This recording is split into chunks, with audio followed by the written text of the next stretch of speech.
The A1000 is Kingston Technology's newest PCIe NVMe SSD. Kingston Technology has positioned the A1000 as a budget offering for those who are looking to reap the benefits of a PCIe NVMe SSD, however at a more affordable price tag.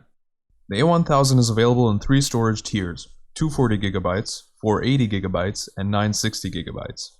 Today we'll be reviewing the 480GB A1000, which is currently available on Amazon for $128 Canadian. In the interest of full disclosure, I'd like to let you know that I was sent this review unit by Kingston Technology, however they are in no way influencing this review. The entirety of this review is of my own opinion and findings. First off, we'll be talking about the performance of this device in comparison to more expensive PCIe NVMe SSDs. I'll be running the AS SSD benchmark on both SSDs, which should give us an idea of how well the Kingston A1000 performs, and how well it compares to more expensive offerings. We will be comparing the Kingston A1000 to the Toshiba XG5. The Toshiba XG5 is an OEM part and is one of the default SSDs that come in the Dell XPS 15 laptops.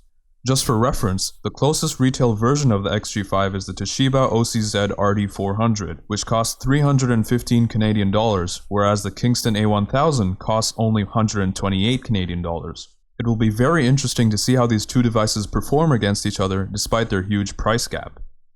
Whilst I installed the Kingston A1000 in the test device, let me go over the testing equipment specifications and details. The two test devices are both Dell XPS 15s, however they slightly differ.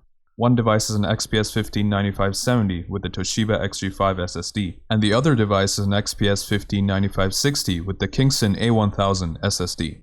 One thing to note is that the XPS 159570 has a 6-core i7 CPU, whilst the 9560 has a 4-core i7 CPU. This shouldn't have an impact on the storage benchmarks, as these benchmarks solely measure the speed of the SSDs. The XPS 159570 also has a GTX 1050 Ti compared to the 9560's GTX 1050. However, again, this will have no impact on the storage benchmarks. Both test devices are otherwise almost identical. 4K displays, relatively fresh installs of the latest Windows 10 build, 16 gigs of RAM, and both are up to date with their respective drivers and BIOS updates. The first benchmark we will run is AS SSD benchmark. This popular storage benchmark provides detailed weighted scores about the performance of certain types of disk reads and writes. It also provides an overall score for the SSD's performance, which we will use to determine which SSD is faster overall. Again, on the right side we have the XPS 159570 with the Toshiba XG5 SSD, and on the left we have the XPS 159560 with the Kingston A1000 SSD. Let's watch the benchmark.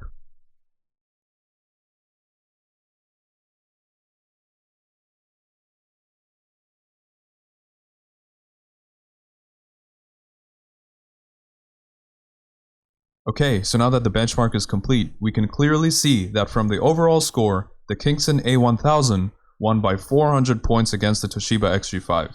This indicates that overall the Kingston A1000 is roughly 16.5% faster than the Toshiba XG5 in the synthetic benchmark. When you keep in mind that the Kingston A1000 is also 60% cheaper than the Toshiba XG5, this is an incredible result. Essentially, the Kingston A1000 is giving better performance at under less than half the cost of the Toshiba XG5. Now some of you may ask, what if we compared the OCZ RD400 directly to the Kingston A1000? OCZ claims that the RD400 comes with custom high-performance drivers, which may affect its performance. So let's compare the RD400 directly against the Kingston A1000 then. This AS SSD benchmark score of the RD400 is taken from Guru3D's review of it. As you can see, the RD400 seems to be quite a bit faster than the Toshiba XG5. However, we can still see that the Kingston A1000 still manages to beat it by 11 points. Again, with the Kingston A1000, you are getting slightly faster performance despite paying less than half the price. This is a great win for the Kingston A1000 and shows that this drive is a great bang for the buck product. This drive should be very appealing to those looking for a budget PCIe NVMe SSD, or in fact it should be appealing to anyone looking for a PCIe NVMe SSD in general, as it manages to keep up with and beat the competition despite costing less than half the price. Now that we have established that this is a worthwhile product, let's look at its other features and specifications. This PCIe NVMe SSD uses the M.2 form factor, so it is perfect as a low-cost storage upgrade or addition. For example, it could be quite useful when buying a new laptop. You could buy a new laptop with the lowest tier storage, and then sell the OEM storage part and swap it out with a Kingston A1000 for an increase in storage size and possibly performance, depending on what drive you are replacing. This PCIe NVMe SSD can also be used in desktops. If you have a relatively recent AMD or Intel desktop, your motherboard should have an M.2 slot which would allow you to insert a PCIe NVMe SSD into, which would grant you faster speeds than regular SATA SSDs. Even if you have an older desktop without an M.2 slot, you can still use an NVMe PCIe SSD in it. There are several low-cost adapters online that plug into a PCIe expansion slot on your motherboard and allow you to connect an M.2 drive on the other side. You should still get the same speed advantages of using an NVMe PCIe SSD, as your drive will be using the fast PCIe lanes through the PCIe expansion slot. As previously mentioned, the A1000 is available in 3 storage tiers. On Amazon, this is the pricing as of this video. 240GB for 77 Canadian dollars, 480GB for 128 Canadian dollars, and 960GB for 277 Canadian dollars.